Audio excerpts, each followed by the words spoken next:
Good afternoon, everybody. Painblade back here again from Server 1, representing IC and Tribes Lab.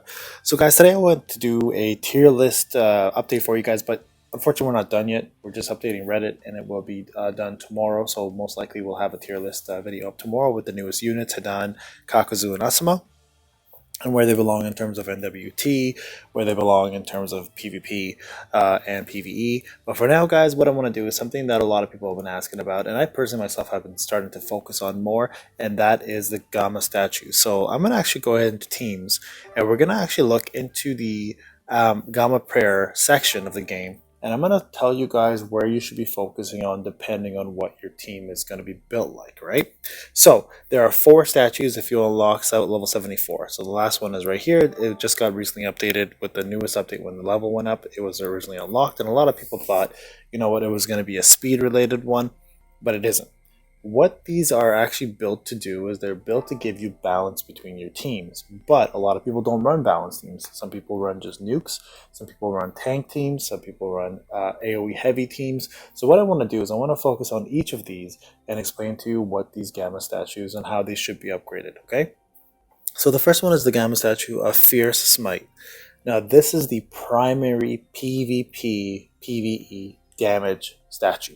So if you're going to be running a heavy A team, specifically A team, and a pretty heavy T DPS team, this is the main statue to focus on. Now the key elements here are the last 2 traits, right? Sorry, last 2 stats. The damage increase rate by 3.181% and the damage critical damage increase rate by 16.51%. Now those 2 are the single-handed best multipliers in the game for damage. So your main focus, guys, is going to be, especially if you're running heavy attack units, is going to be getting this up. Now your primary 2 other focuses are going to be HP and attack. If you don't know this, HP and attack are the highest power rating increasers in the game. So this is one great way to increase, especially HP. As you can see, HP has a ton more than attack, obviously. So the higher HP you get, the more power you're going to get, but don't let that drive you, right? You want to have attack, of course, for a DPS team. So damage increase rate will be added on as a flat amount on top of every unit you have. So if you go back to your unit and have 30%, and you get this to 3.81% higher, that unit and every other unit will increase by 3.81%, including their damage increase rate if you increase it to the max. So if you're a damage heavy unit team, focus on this. This is the primary one, okay? Now the secondary one for a damage heavy team is going to be the third statue, okay? And the reason why you want the third statue is you want the critical rate trait increased by 7.91%, which is obviously goes hand in hand with the critical damage rate. So the higher crit you have, that's a higher chance to do critical damage, which means critical damage will equal more attack power coming through your characters, right? So critical rate is the chance to do a crit. The crit damage is the multiplier of amount of damage you do. So having this crit rate up is extremely important. So again, if you're running a heavy nuke team or a crit team, this is extremely important.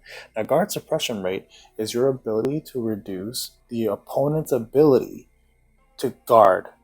Okay, so it's a fraction amount. So 7.91% is not a flat amount off of their guard, but it is a fraction.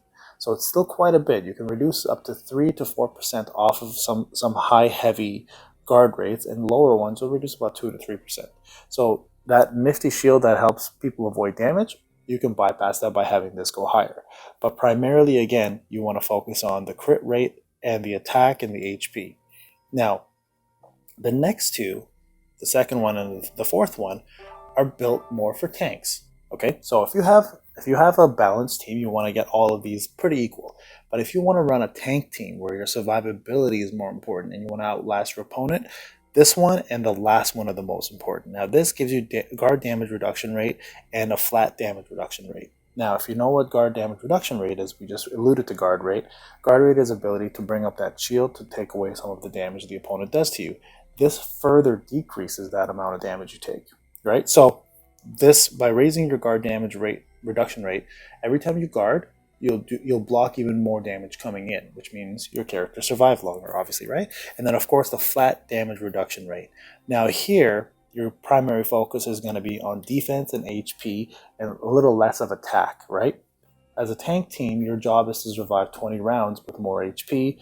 And by doing so, you need more HP, you need more defense, you need better guard damage rate, and you need better damage reduction rate. So this is a very important one for tanks. This is way more important than the fourth one. The fourth one is just a luxury. So definitely get this one up first, right? Now the fourth one gives you critical suppression rate and guard rate. So critical suppression rate is your ability to suppress crits coming in. So that means you're going to block crits at a higher percentage if you have that up. So that's important, of course, when you're fighting crit teams like Rock Lee's, Hanadas, etc. Right? You want to be able to block their crits from coming in because they're crit heavy. So that's the way to do it with this one. The more important one though is guard rate. Right now, your guard rate, just like crit rate, is your chance to guard. Right? And it goes hand in hand with guard damage reduction rate. So you should mainly focus on the second one first, and then balance it out with the fourth one, strictly focusing on the last two stats. And just like before, you want to get your defense and your HP high on this one, okay? Now, if you run a balanced team, it's going to be a little more costly. You're going to want to get all of these up as quick as possible because you have a mixture of tanks, you have a mixture of DPS, and you want them all to succeed. Now, I will tell you guys this. When you fill out a whole Gama statue, about all four of them, you're probably looking at about 35 to 40k of worth of power that's going to be added on to your power ranking. The one misconception a lot of people are having right now is that power ranking does not include in your Shinobi ranking. Your Shinobi ranking does not take this into account whatsoever. So it's just your raw Shinobi power. This is going to sit on your Shinobi's power. Like when you look at your stat sheet, it will sit there, but in the Shinobi rankings, it does not qualify. Okay, so the other question a lot of people have is, what do I do? Do I do pray times 10 or pray once? You know what? It's up to you. A lot of people have said pray times 10 is too RNG for me. I get a lot of bad luck, so I don't do it, and I'd rather have control over my stats. So they do pray once, and they can either save or don't save. And some people swear by pray times 10 because it gives them a bigger boost, right? So it's up to you. Now, I do personally pray once, and I do this, right? You see, and then you just cancel, right? Pray once. See, and that's a decent trade-off. Like critical damage rate to increase by that much just to lose those two percentages, so I'm going to take that. That's a pretty good trade-off for me. That's not a good one, obviously. So you cancel. So I just do this. See, that's still not bad. I'll take that. So you want to play a math game right here. So, I mean, that's still pretty good. And like I said, the bottom two, again, I run a very heavy DPS / tank team. So I'm trying to balance out this. But for me, the last two stats are the most important ones. So when I get an increase, I'm going to take it. Because attack -3 is not a big deal for me. But the percentage is much bigger, right? Because percentages are always more important than flat numbers. And that's a 0. So this makes you save that. It's weird. And then see. So there you go. So now the other thing is, guys, how do you get these coins, right? There's two ways to do it.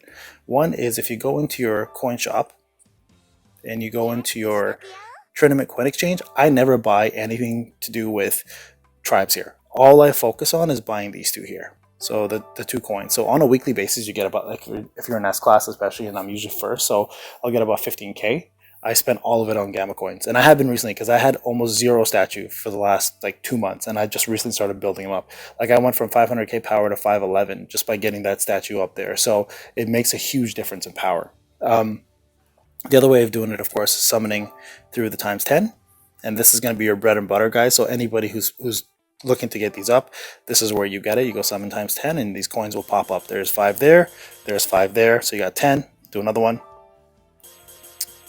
There's 5 there. Let's do one more for the sake of doing it. There's another 5.